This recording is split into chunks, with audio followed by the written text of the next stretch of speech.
கதை கதையாய் கதைக்கலாம் நிகழ்ச்சியில் உங்களுடன் கதைத்துக் கொண்டிருப்பது ராகவி. பொன்னியின் செல்வன் பாகம் 3, கொலைவாள், அதிகாரம் 20, தாயும் மகனும். அன்னை அழைத்து வர சொன்னதாக சேவகன் வந்து கூறியதன் பேரில் மதுராந்தகன் செம்பியன் மாதேவியை பார்க்க சென்றான். சிவபக்தியில் சிறந்த அந்த மூதாட்டியின் புகழ் நாடெங்கும் பரவியிருந்தது. ஒரு காலத்தில் மதுராந்தகனும் அன்னையிடம் அளவில்லாத பக்தி கொண்டிருந்தான். இப்போது அந்த பக்தி கோப வெறியாக மாறி போயிருந்தது. பெற்ற மகனுக்கு துரோகம் செய்து தாயாதிகளின் கட்சி பேசிய தாயை பற்றி கதைகளிலே கூட கேட்டதில்லையே. தனக்கு இப்படிப்பட்ட தாயா வந்து வாய்க்க வேண்டும்?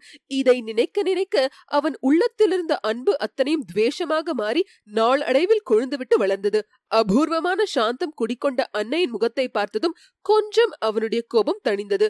பழைய வழக்கத்தை அனுசரித்து நமஸ்கரித்து எழுந்து நின்றான். சிவபக்தி செல்வம் பெருகி வளரட்டும் என்று மகாராணி ஆசி கூறி அவனை ஆசனத்தில் உட்கார செய்தார். அந்த ஆசீர்வாதம் மதுராந்தகனுடைய மனத்தில் அம்பை போல் தைத்தது. மதுராந்தகா, என் மருமகள் சுகமா? உன் மாமனார் வீட்டிலும் தனாதிகாரியின் வீட்டிலும் எல்லாரும் சௌக்கியமா என்று அன்னை கேட்டார். எல்லாரும் சௌக்கியமாகவே இருக்கிறார்கள். அதை பற்றி தங்களுக்கு என்ன கவலை என்று குமாரன் முணுமுணுத்தான். தஞ்சையிலிருந்து புறப்படுவதற்கு முன்னால் நீ சக்கரவர்த்தியை பார்த்தாயா? அவருடைய உடல் நலம் தற்சமயம் எப்படி இருக்கிறது என்று மகாராணி கேட்டார். பார்த்து விடை பெற்றுக் கொண்டுதான் புறப்பட்டேன். சக்கரவர்த்தியின் உடம்பு நாளுக்கு நாள் நலிந்துதான் வருகிறது. உடல் வேதனையை காட்டிலும் மனவேதனை அவருக்கு அதிகமாய் இருக்கிறது என்றான் மதுராந்தகன். அது என்ன குழந்தாய்? சக்கரவர்த்தி மனவேதனைப்படும்படியாக என்ன நேர்ந்தது? குற்றம் செய்தவர்கள், அநீதி செய்தவர்கள், பிறர் உடைமையை பறித்து அனுபவிக்கிறவர்கள் மனவேதனை கொள்வது இயல்புதானே. இது என்ன சொல்கிறாய்? சக்கரவர்த்தி அவ்வாறு என்ன குற்றம் அநீதி செய்து விட்டார்? வேறு என்ன செய்ய வேண்டும்? நான் இருக்க வேண்டிய சிம்மாசனத்தில் அவர் இத்தனை வருஷங்களாக அமர்ந்திருப்பது போதாதா? அது குற்றம் இல்லையா? அநீதி இல்லையா? குழந்தாய், பால் போல தூய்மையாக இருந்த உன் உள்ளத்தில் இந்த விஷம் எப்படி வந்தது? யார் உனக்கு துர்போதனை செய்து கெடுத்து விட்டார்கள் என்று இரக்கமான குரலில் அன்னை கேட்டார். எனக்கு ஒருவரும் துர்போதனை செய்து கெடுக்கவில்லை. தங்கள் மகனை அவ்வளவு நிர்மூடனாக ஏன் கருதுகிறீர்கள்? எனக்கு சுய அறிவே கிடையாது என்பது தங்கள் எண்ணமா? எத்தனை அறிவாளியா இருந்தாலும் துர்போதனையினால் மனம் கெடுவது உண்டு. கரைப்பவர்கள் கரைந்தால் கல்லும் கரையுமல்லவா? கூனியின் துர்போதனையினால் கைகேயின் மனம் கெட்டு போகவில்லையா? பெண்களின் மனத்தை அப்படி துர்போதனையினால் கெடுத்து விடலாம் என்பதை நானும் தெரிந்து கொண்டுதான் இருக்கிறேன். மதுராந்தகா, யாரை குறிப்பிட்டு சொல்கிறாய்? தாயே, என்னை எதற்காக அழைத்தீர்கள்? அதை சொல்லுங்கள். சற்று முன் நடந்த வைபவத்தில் நீ பிரசன்னமாய் இருந்தாயல்லவா? இருந்தேன். யாரோ வழியோடு போகிற சிறுவனை பல்லக்கில் ஏறி அழைத்து வர செய்தீர்கள். சிம்மாசனத்தில் ஏற்றி வைத்து உபசரித்தீர்கள். அவன் தலைக்கால் தெரியாத கர்வம் கொண்டிருப்பான். ஐயோ, அப்படி அபச்சாரமாய் பேசாதே குழந்தாய். வந்திருந்தவர் வயதில் வாலிபரானாலும் சிவஞான பரிபக்குவம் அடைந்த மகான். அவர் மகானாகவே இருக்கட்டும். நான் குறைத்து பேசினால் அவருடைய பெருமை குறைந்து விடாதல்லவா?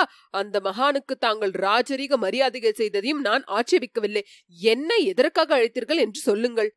செம்பியன் மாதேவி ஒரு நெடிய பெருமூச்சு விட்டார். பிறகு கூறினார். உன்னுடைய குணத்தில் ஏற்பட்டிருக்கும் மாறுதல் எனக்கு பிரம்மை உண்டாக்குகிறது. பழுவேட்டரர் மாளிகையில் 2 வருஷ வாசம் இப்படி உன்னை மாற்றிவிடும் என்று நான் கனவிலும் நினைக்கவில்லை. போனால் போகட்டும். என்னுடைய கடமையை நான் செய்ய வேண்டும். உன் தந்தைக்கு நான் அளித்த வாக்குறுதியை நிறைவேற்ற என்னால் இயன்றவரையில் முயல வேண்டும் மகனே. உன்னை அழைத்த காரியத்தை சொல்வதற்கு முன்னால் என்னுடைய கதையை, நான் உன் தந்தையை மணந்த வரலாற்றை கூற வேண்டும். சற்று பொறுமையாக கேட்டுக்கொண்டிரு. மதுராந்தகன் பொறுமையுடன் கேட்டுக்கொண்டிருக்க போவதற்கு அறிகுறியாக கால்களை மண்டி போட்டுக் கொண்டு கைகளை பீடத்தில் நன்றாய் ஊன்றிக்கொண்டு உட்கார்ந்தான். நான் பிறந்த ஊராகிய மழபாடிக்கு நீ குழந்தையா இருந்தபோது 2 தடவை வந்திருக்கிறாய். அந்த ஊரில் உள்ள சிவபெருமான் ஆலயத்தையும் பார்த்திருக்கிறாய். கோச்செங்க சோழ மன்னர் சிவாலயம் எடுப்பித்த 64 ஸ்தலங்களில் அதுவும் ஒன்று என பெரியோர்கள் சொல்ல கேட்டிருக்கிறேன். உன்னுடைய பாட்டனார், என்னுடைய தந்தை மழபாடியில் பெரிய குடித்தனக்காரர். எங்கள் குலம் தொன்மையானது. ஒரு காலத்தில் மழவரையர்கள் செல்வாக்கு பெற்ற சிற்றரசர்களாயிருந்தார்கள். விஜயாலய சோழர் காலத்தில் நடந்த யுத்தங்களில் பாண்டியர்களோடு சேர்ந்திருந்தார்கள். அதனால் சோழர்கள் வெற்றி பெற்ற பிறகு மழவரையர்களின் செல்வாக்கு குன்றியிருந்தது. சிறு பெண்ணாயிருந்த போது அதை பற்றியெல்லாம் நான் குறைபடவில்லை. என் உள்ளம் மழபாடி ஆலயத்தில் உள்ள நடராஜ பெருமான் மீது சென்றிருந்தது. மழபாடியின் சரித்திரத்தில் நிகழ்ந்த ஒரு வரலாற்றை ஒரு பெரியவர் நான் குழந்தையாயிருந்த போது எனக்கு சொன்னார். சுந்தரமூர்த்தி சுவாமிகள் தமது சீடர்களுடனே எங்கள் ஊர் பக்கமாய் போய்க் கொண்டிருந்தார். மழபாடி சிவாலயத்தை சுற்றி செழித்து வளர்ந்து கொத்து கொத்தாய் பூத்து குலுங்கிய கொன்னை மரங்கள் ஆலயத்தை மறைத்திருந்தனவாம். ஆகையால் கோவிலை கவனியாமல் சுந்தரர் சென்றாராம்.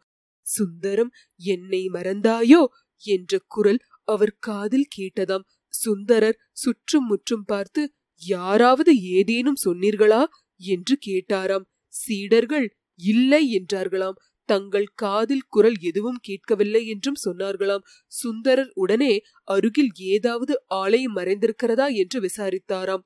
கொன்னை மரங்களுக்கு இடையில் மறைந்திருந்த மழபாடி திருக்கோயிலை கண்டுபிடித்து ஓடி வந்து இறைவன் சன்னதியில் பொன்னார் மேனியனே என்ற பதிகத்தை பாடினாராம்.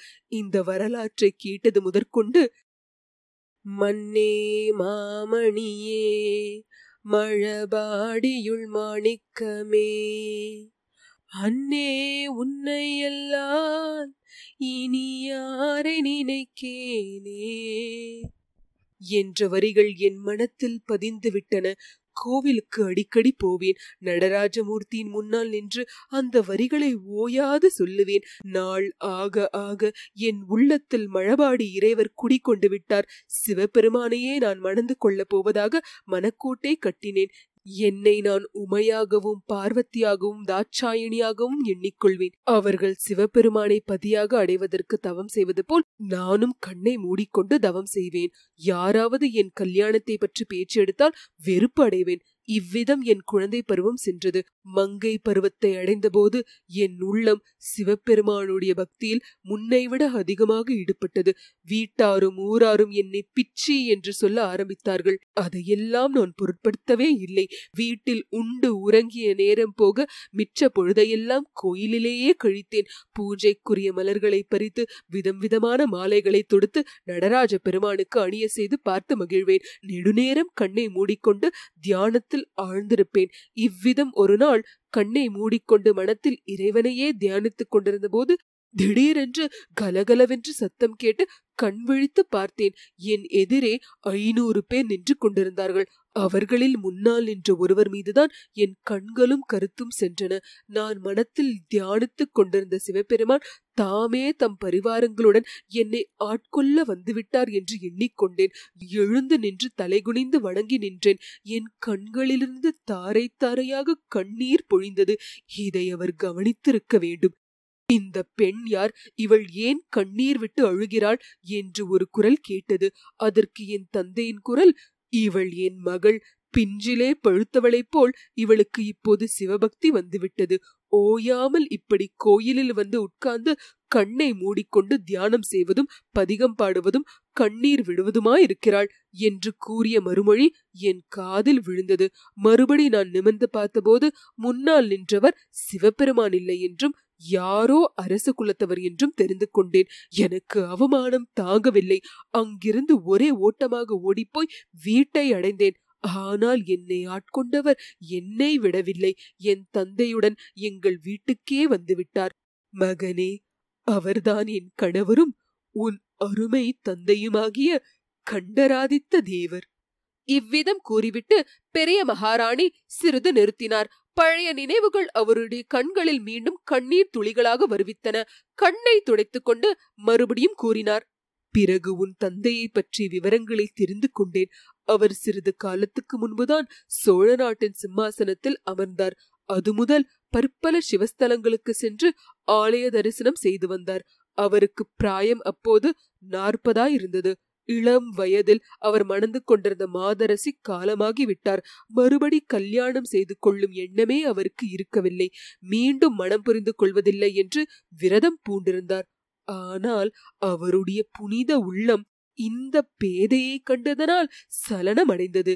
என் தந்தையின் முன்னிலையில் என் விருப்பத்தை அவர் கேட்டார். நானோ சிவபெருமானே மனித உருவம் கொண்டு என்னை ஆட்கொள்ள வந்திருப்பதாக எண்ணி பரவசம் கொண்டிருந்தேன். அவரை மணந்து கொள்ள பூரண சம்மதம் என்பதை தெரிவித்தேன். எங்களுக்கு விரைவில் திருமணம் நடந்தது. அதன் பயனாக உன் பாட்டனார் இழந்திருந்த செல்வாக்கை மீண்டும் அடைந்து மழவரையர் என்ற பட்டப்பெயரையும் பெற்றார். மகனே, எனக்கும் உன் தந்தைக்கும் திருமணம் நடந்த பிறகு நாங்கள் இருவரும் மனம் விட்டு பேசி ஒரு முடிவுக்கு வந்தோம். சிவபெருமானுடைய திருப்பணிக்கே எங்கள் வாழ்க்கையை அர்ப்பணம் செய்வது என்றும் இருவரும் மகப்பேற்றை விரும்பவில்லை என்றும் தீர்மானித்திருந்தோம். அதற்கு ஒரு முக்கிய காரணம் இருந்தது. குழந்தாய், இதையெல்லாம் உன்னிடம் சொல்ல வேண்டிய அவசியம் ஏற்படும் என்று நான் கனவிலும் கருதவில்லை. ஆயினும் அத்தகைய அவசியம் நேர்ந்து விட்டதனால் சொல்கிறேன். கொஞ்சம் செவி கொடுத்து கவனமாக கேள். இவ்விதம் செம்பியன் மாதேவி கூறி மீண்டும் ஒரு நெடுமூச்சு விட்டார். மதுராந்தகனும் முன்னை காட்டிலும் அதிக ஸ்ரத்தையுடன் காது கொடுத்து கேட்க தொடங்கினான். இத்துடன் அதிகாரம் 20 முற்றிற்று.